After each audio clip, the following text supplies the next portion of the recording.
What's your name? My name? What's my name? My name's Andy Clark. Thanks. And what are we doing today? Today we're going to launch an ozone sonde. And what an ozone sonde is, I don't know if you can see it in the camera or whatever, but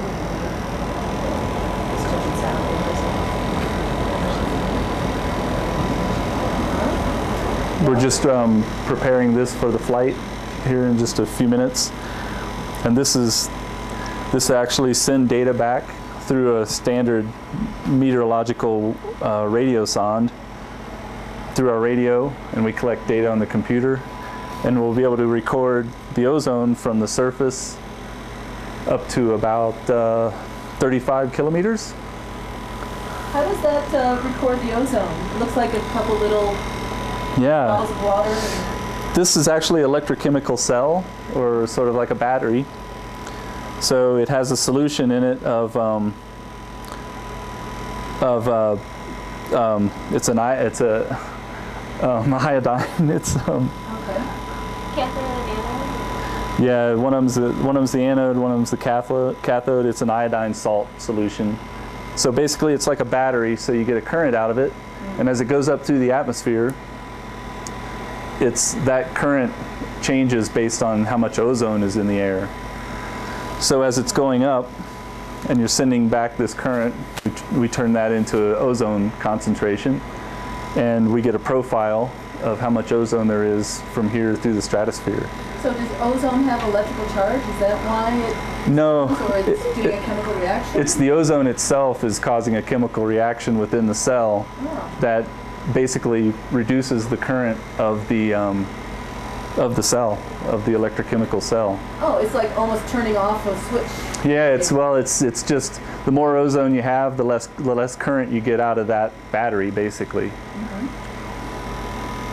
So that's how it works. So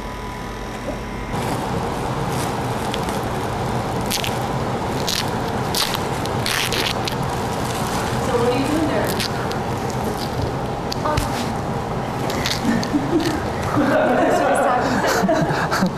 I'm struggling with this thing here. Yeah, we're getting ready to fill the balloon to take the ozone sonde package up. And this would be just a latex meteorological balloon. It's kind of a bigger version than you would normally see. What's the rating on it? Well, this one's a 1,500 gram. Oh, okay. That means it can hold 1,500 grams? Or that's the way? That means it weighs about that, right?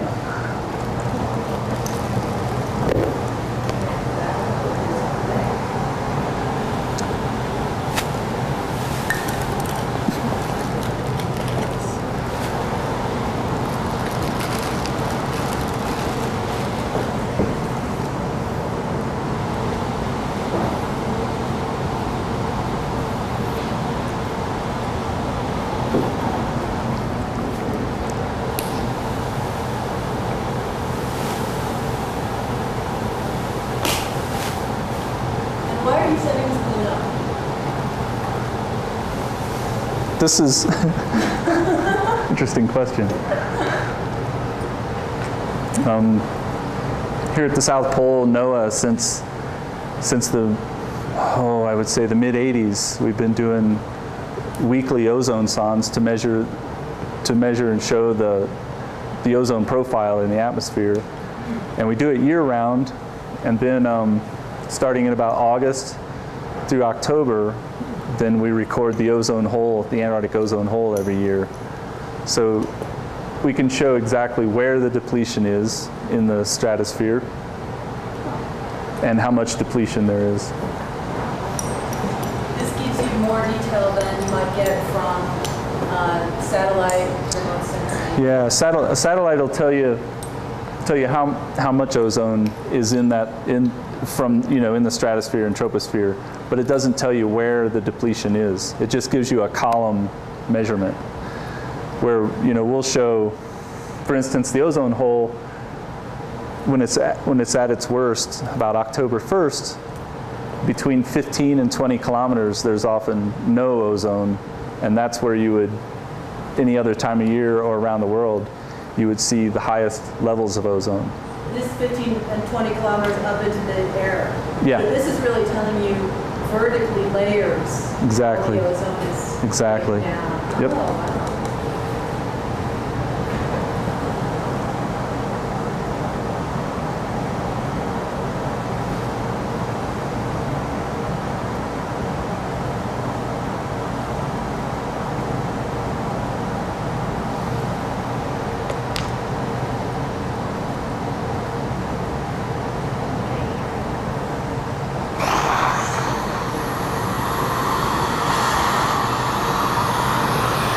Faster.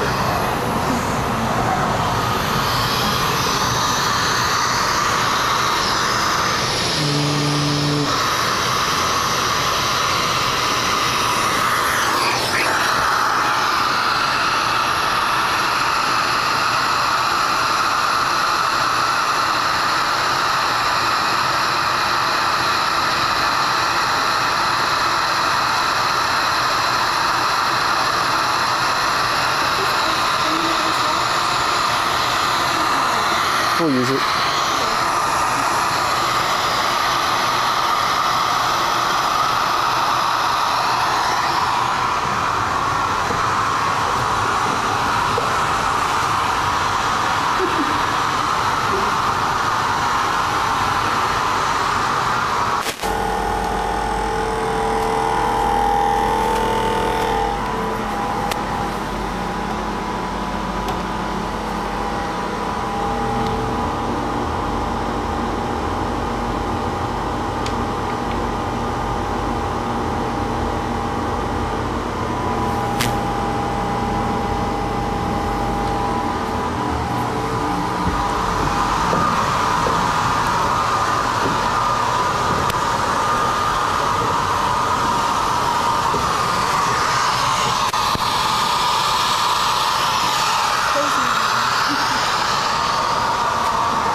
So these balloons, as they go up, and the pressure drops, they keep expanding.